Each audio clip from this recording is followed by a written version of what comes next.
അങ്ങനെ അങ്ങ് പോയാലോ? നല്ല ആട്ടിൻ തലക്കറിയും മുരിഞ്ഞ പൂരിയും കഴിച്ചിട്ട് പോയാൽ മതി.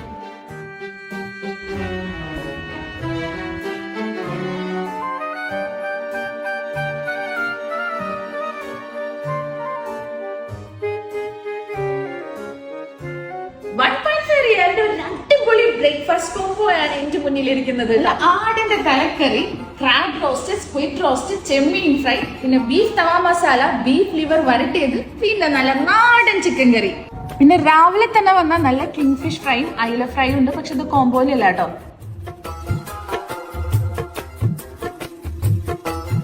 ഇത് നിങ്ങളുടെ ചോയ്സിനനുസരിച്ച് എങ്ങനെ വേണമെങ്കിലും മിക്സ് ചെയ്ത് കഴിക്കാം. പുട്ടിന്റെ കൂടെ ക്രാബ് റോസ്റ്റ് കഴിക്കാം, പുട്ടിന്റെ കൂടെ തലക്കറി കഴിക്കാം. എങ്ങനെ വന്നാലും ജസ്റ്റ് 1.5 റിയാൽ. ഈ കിഡിലൻ ബ്രേക്ക്ഫാസ്റ്റ് കോംബോ എല്ലാ ഫ്രൈഡേസിലും സാറ്റർഡേസിലും അവൈലബിൾ ആണ്. അപ്പൊ സ്പോട്ട് മറക്കണ്ട, ടെലി റെസ്റ്റോറന്റ് അൽ ഹെയിൽ.